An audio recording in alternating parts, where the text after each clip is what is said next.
Hello friends, welcome to my YouTube channel. आज मैं आपके लिए लेकर आई हूँ एसएससी सीजीएल के वन वर्ड सब्स्टिट्यूशन, जो कि हमारे 2018 के प्री में पूछे गए थे। 2018 में प्री में पूछे गए थे वन वर्ड सब्स्टिट्यूशन। आज हम वो डिस्कस करेंगे। So let's start the discussion. चलिए तो हम स्टार्ट करते हैं डिस्कशन अपना। हमारा जो पहला वन वर्ड सब्स्टिट्यूशन है, जो 2018 के प्री में पूछा गया था प्रीलिम्स में, that is a person, animal और plant much below the usual height. यानी कोई पर्सन या कोई एनिमल या कोई भी प्लांट जिसकी जो हाइट है वो एक यूजुअल हाइट से कम होगी, वो उसे हम बोलेंगे, क्या बोलेंगे उसके लिए, क्या वन वर्ड यूज़ करेंगे हम? ड्वार्फ। ड्वार्फ हिंदी में बोल सकते हैं पौना। कोई भी प्लांट है, उसकी नॉर्मल हाइट, वही एक नॉर्मल हाइट है, सपोज नॉर्मल हाइट इतनी होती है, उसकी हाइट लेकिन इतनी है, तो उस पर्टिकुलर प्लांट के लिए हम क्या वर्ड यूज़ करेंगे? ड्वार्फ प्लांट हो गया हमारा, ठीक है ना। ये क्या हो गया हमारा? Dwarf plant. इसी तरह एनिमल के लिए, प्लांट के लिए भी हम यही सेम टर्म यूज़ करेंगे। चलिए आगे बढ़ते हैं। नेक्स्ट है हमारा ट्रुएंट। तो नेक्स्ट है हमारा ट्रुएंट। ट्रुएंट के लिए यहाँ पे क्या पूछा गया था एग्जाम में? अ स्टूडेंट हु आइडली और without excuse absent himself from the school. यानी कि हम उस बच्चे के लिए यूज़ करेंगे a child who stays away from school without permission. बिना परमिशन की छुट्टी मार ले, ठीक है ना। अब कल को एक बच्चा है, उसे स्कूल जाना था, उसने क्या करा, मैडम को एप्लीकेशन भी नहीं दी, कुछ भी नहीं दी और छुट्टी मार दी, तो उस चाइल्ड को हम क्या बोलेंगे? ट्रुएंट बोलेंगे। उस चाइल्ड को क्या बोलेंगे हम? ट्रुएंट। TRUANT। उस चाइल्ड को क्या बोलेंगे हम? ट्रुएंट बोलेंगे, ठीक है ना। हम कह सकते हैं एब्सेंट विदाउट परमिशन, किसी अपनी ड्यूटी से भी एब्सेंट हो जाकर बिना परमिशन के, उस केसेस में भी हम यही टर्म यूज़ करेंगे, ट्रुएंट। ओके।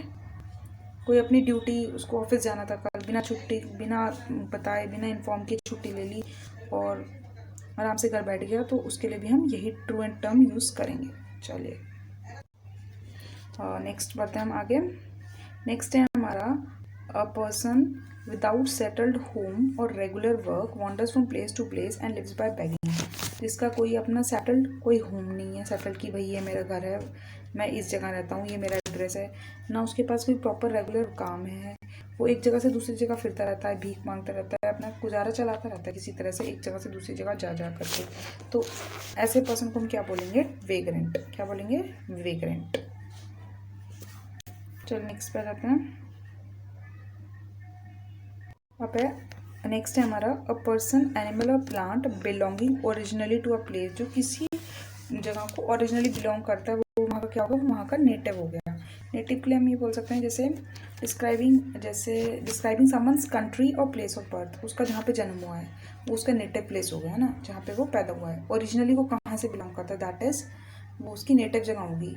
जैसे सपोज मैं दिल्ली में रहती हूँ, तो मेरी नेटिव जगह क्या होगी? दिल्ली। मेरी नेटिव प्लेस क्या होगी? दिल्ली, जहाँ पे मैं पैदा हुई है, जहाँ पे मैं ओरिजिनली रहते हैं हम लोग, दैट इज।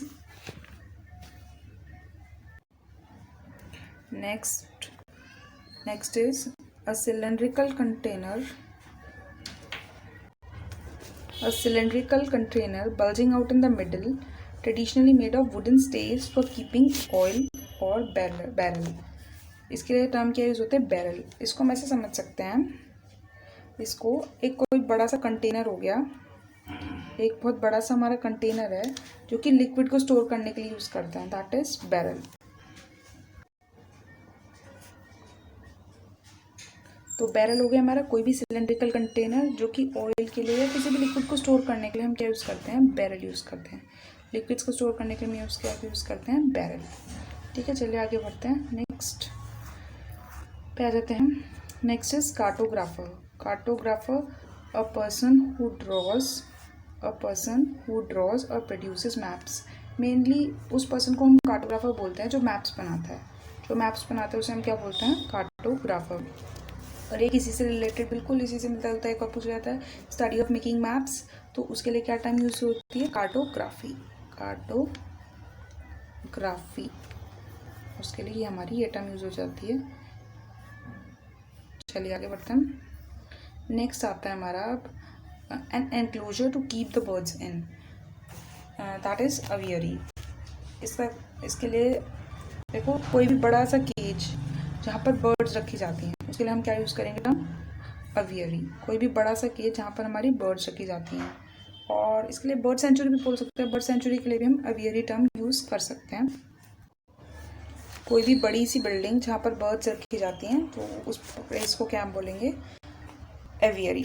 बर्ड सेंचुरी के लिए भी यह टर्म हम यूज़ कर सकते हैं, एवियरी। चलिए नेक्स्ट पे आ जाते हैं। एन इंस्क्रिप्शन और tomb written in the memory of deceased, इसका आंसर है एपिटाफ। एपिटाफ, अब कोई भी डेड पर्सन के लिए, words that are written about dead person, किसी भी मरे हुए पर्सन के लिए, स्पेशली किसी स्टोन पे, है ना, स्पेशली हमने क्या रखा, किसी स्टोन पर लिख दिया किसी डेड पर्सन के लिए जो वर्ड्स लिखे हैं, और उस स्टोन पे वेयर ही और शी इज़ बरीड, जहाँ पर उसको दफनाया जाता है ना। जहाँ पे मेनली क्रिश्चियंस में ऐसा होता है, क्रिश्चियंस में कब्र होती है, उसके बाहर क्या होता है, एक पत्थर लगा होता है, उस पर लिखा होता है सारा उस पर्सन के बारे में, उस मरे हुए आदमी के बारे में, कब इसका जन्म हुआ था, कब इसकी डेथ हुई, कुछ थोड़ी बहुत डिटेल्स लिखी रहती हैं, तो वही होता है एपिटाफ। उन वर्ड्स को क्या बोलते हैं, एपिटाफ। चलिए होप आपको समझ में आ रहा होगा। चलिए नेक्स्ट पे रहते हैं contemporary. Next is contemporary, a person living at the same time, उसके लिए हम टर्म यूज़ करेंगे कंटेम्प्रेरी। कोई भी दो पर्सन है नियरली सेम एज के हैं, नियर अबाउट डिफरेंस आ सकता है, मतलब हाँ नियरली सेम एज के, तो उनके लिए हम कंटेम्प्रेरी वर्ड यूज़ करेंगे। कोई भी दो पर्सन हो गए, सेम टाइम पे दोनों पैदा हुए, मतलब 5-7 साल का, 2-4 साल का डिफरेंस आ सकता है, सेम टाइम में जो हो गए उन्हें बोलेंगे हम, उसके लिए क्या टाइम यूज़ करेंगे हम, कंटेम्प्रेरी। ठीक है, उसके लिए हम यूज़ करेंगे कंटेम्प्रेरी। नेक्स्ट पे आ जाते हैं। Next is someone who believe that people cannot change the way events will happen. ऐसे पर्सन को हम क्या बोलते हैं, फैटलिस्ट। ऐसे बोलते हैं हम, ऐसे पर्सन को बोलते हैं हम फैटलिस्ट। फैटलिस्ट जो वर्ड बनाया वो बनाया है हमारा फेट से। ये फैटलिस्ट वर्ड जो बनाया हमारा फेट से बना है, ठीक है ना, ये फेट से बना है। फेट यानी कि होता है भाग्य। भाग्य, वो सोचता है कि भाई जो भाग्य में लिखा है वही होने वाला है, चाहे मैं कुछ भी कर लूँ। That he feels that no matter what he और she does the outcomes will be the same, there will be no change in outcomes. ये कुछ नहीं होने वाला है, मैं कितनी भी मेहनत कर लूँ मेरा कभी सिलेक्शन नहीं होने वाला। उसने अपने भाग्य के पे ये सोच के बैठा हुआ है कि मेरा कभी सिलेक्शन नहीं होगा, मेरा कुछ नहीं हो सकता, मैं तो चाहे कितनी भी मेहनत कर लूँ, कितनी भी दिन रात एक कर दूँ, मेरा कुछ नहीं हो सकता। तो उस ऐसे पर्सन को जो इस चीज़ में बिलीव करता है the way events will happen that is not going to change, ऐसे पर्सन को हम बोलते हैं फैटलिस्ट। ठीक है ना, चलिए नेक्स्ट पे जाते हैं।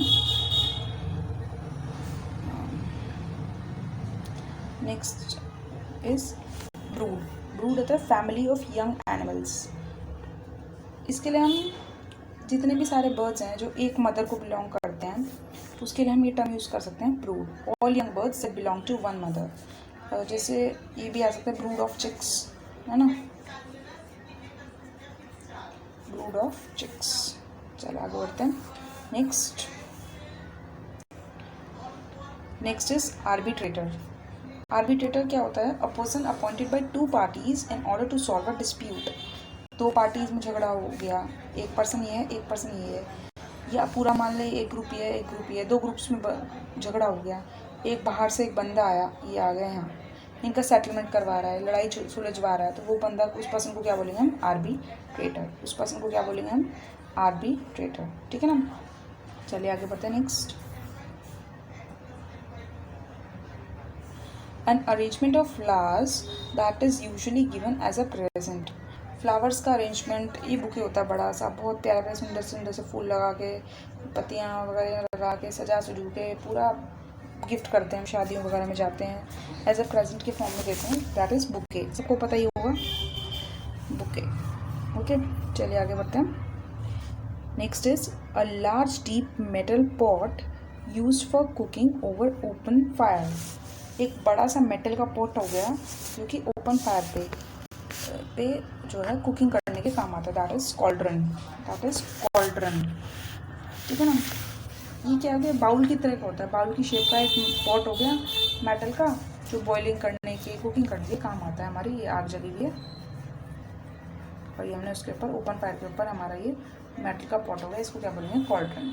ठीक है ना, चलिए आगे बढ़ते हैं। नेक्स्ट, एक और इसी से बिल्कुल मिलता होता है, large deep pot used both in the oven and as a serving vessel. Oven में भी हम चीज़ें गर्म कर लेते हैं। सर्विंग वेसल कैसरोल हो गया। कैसरोल सबको पता ही होगा, मोस्टली लोग जानते होंगे कैसरोल के बारे में, है ना।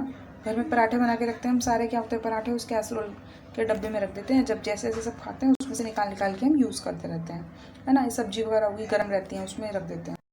अब आगे हम 16th वन वर्ड सब्स्टिट्यूशन पे अपने, that is wreath, flowers woven together in a circle for placing in a coffin और अ ग्रेव, है ना। देखो इसमें इसके लिए क्या होता है, एक तरह से एक सर्कुलर फॉर्म में हम फ्लावर्स को डेकोरेट करके, डेकोरेटिव अरेंजमेंट होता है फ्लावर्स का सर्कुलर फॉर्म में, है ना। Decorative arrangement of flowers in circular shape. अब किस होता है, as a sign of respect, है ना। ये रिस्पेक्ट का साइन होता है, किसी को याद करने के लिए, कोई मर गया उसकी उस पर चढ़ाए जाते हैं, है ना। श्रद्धांजलि देने जाते हैं ना, तो इस तरह के फूल ले जाके हम उसकी कॉफिन पे चढ़ाते हैं, है ना, इस तरह से। तो दैट इज़ रीत। और इसी से एक मिलता जुलता भी वर्ड है, इसी से एक मिलता जुलता वर्ड भी है हमारा, एक एग्जाम्स में मोस्टली पूछ लिया जाता है, WRATH, रेथ, है ना। ये भी कंफ्यूज हो जाते हैं हम, स्पेलिंग्स में गलती कर देते हैं। जब आप ये वाला क्वेश्चन देखने को मिलेगा एग्जाम में तो मोस्टली चांसेस यही है कि दोनों ऑप्शंस मिले, तो स्पेलिंग ध्यान रखना। जो as a sign of respect coffin या ग्रेव पर चढ़ाए जाते हैं, दैट इज WREATH। और WRATH का मीनिंग भी मैं आपको क्लियर कर देती हूँ, दैट इज, इसका मतलब होता है बहुत ज़्यादा गुस्सा, एक्सट्रीम एंगर, इसका मतलब हो गया एंगर, एक्सट्रीम एंगर, ये भी याद रख लेना। चलिए आगे बढ़ते हैं। Next is abdicate, to give up the throne, अपनी गद्दी त्याग देना, है ना।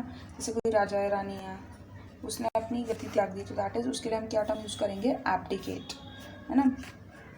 एब्डिकेट, या फिर हम कह सकते हैं to give something up, especially a power of position, कोई मेरी पावरफुल पोजीशन पे थी, मैं इस पर्टिकुलर एम पोजीशन है ये, सपोज मैं इस पर्टिकुलर पोजीशन पे थी, मैंने अपनी पोजीशन क्या करी, ये छोड़ दी, तो दैट इज, उस प्रोसेस को क्या बोलेंगे, एब्डिकेट, ठीक है ना। चलिए आगे बढ़ते हैं। Next is a trade that is prohibited by law, a trade that is prohibited by law, जो लॉ के द्वारा, लॉ ने बैन लगा रखा हो, है ना, लॉ के द्वारा बैन लगा दिया गया हो, कानून के द्वारा बैन लगा दिया गया हो जिस ट्रेड पे, दैट इज इलिसिट। इलिसिट हम उसके लिए इलीगल टर्म भी यूज़ कर सकते हैं, इलीगल है भैया, तो है ना। अच्छा, इसके लिए हम एक ये भी बोल सकते हैं एक्टिविटी जो कि लॉ अलाउ नहीं करता कि हम कर सकते हैं, ना, उसके लिए इलिसिट। और इसी से मिलता जुलता एक वर्ड और है जो आप इसको यूज़ कर सकते हैं, इसके लिए स्पेलिंग प्रोनाउंसिएशन से हमें इलिसिट, इसको समवॉट इलिसिट की तरह प्रोनाउंस करेंगे, ठीक है। हो सकता है जब एग्जाम में ये वन वर्ड सब्स्टिट्यूशन आए तो साथ के साथ दोनों मिल जाएंगे, आपको कंफ्यूज करने के लिए दे दी जाए। तो इलिसिट का मीनिंग क्या होता है, किसी से कुछ इन्फॉर्मेशन निकलवाना, उगलवाना, जैसे पुलिस होती है ना, क्रिमिनल को मार मार के उसे इन्फॉर्मेशन निकलवाती है, तो उसी के लिए यूज़ होता है इलिसिट, ठीक है। होप आपको क्लियर हो गया होगा। चलिए नेक्स्ट की तरफ बढ़ते हैं। अब आगे हम 19th वन वर्ड सब्स्टिट्यूशन, चलिए, one who is indifferent to art and culture, that is philistine. Philistine term जो हम यूज़ करते हैं उस पर्सन के लिए करते हैं, one who does not care about अच्छे, गुड आर्ट से उसे मतलब नहीं है, गुड आर्ट से उसे कोई मतलब नहीं है, उसके समझ नहीं, उसकी इंपॉर्टेंस ही नहीं पता, गुड म्यूज़िक से कोई मतलब नहीं है, कोई अच्छे लिटरेचर से कोई मतलब नहीं है, वो समझता ही नहीं, ही और she doesn't think that they are important, है ना। तो दैट इज़ फिलिस्टीन। चलिए नेक्स्ट की तरफ बढ़ते हैं। आज का हमारा last one word substitution, next we will continue in next video. One who embraces voluntarily death for the sake of one's country, कि अपनी कंट्री के लिए जो है मौत को गले लगा ले, अपनी कंट्री के लिए मौत को जो गले लगा ले उसको क्या बोलेंगे हम, मार्टियर, ठीक है ना, उसको क्या बोलेंगे हम, मार्टियर। जो अपनी कंट्री के लिए जान दे दे वो क्या होगा हमारा, मार्टियर, ठीक है। भगत सिंह वगैरह ये सब हमारे क्या हो गए, मार्टियर्स हो गए, है ना, इन्हें मार्टियर्स बोलेंगे। तो फ्रेंड्स आज के लिए तो इतना ही, और बाकी आपके लिए हम लेकर आएंगे, मैं लेकर आऊँगी नेक्स्ट सीरीज़ में, नेक्स्ट वीडियो में कोशिश करूँगी कि बाकी 2018 के आए हुए जितने भी प्री के क्वेश्चंस हैं वो सारे कवर कर दिए जाएँ नेक्स्ट वीडियो में, है ना, ताकि आपके पास एक प्रॉपर हो जाए। 2018 के प्री के ये हैं, रिवाइज़ करने हो तो भी प्रॉब्लम ना हो, और आप इनको ध्यान से सुनेंगे तो एक बार में आपके माइंड में चीज़ें फिट होती चली जाएंगी। अगर वीडियो अच्छी लगे तो लाइक ज़रूर करें, कमेंट करें आप किस टॉपिक पे वीडियो चाहते हैं। अगर ऐसी ही आप वीडियोस और चाहते हैं तो प्लीज़ लाइक करें और कमेंट करके ज़रूर बताएं आपको वीडियो कैसी लगी। चैनल को सब्सक्राइब भी कर लीजिएगा फ्रेंड्स। Thank you.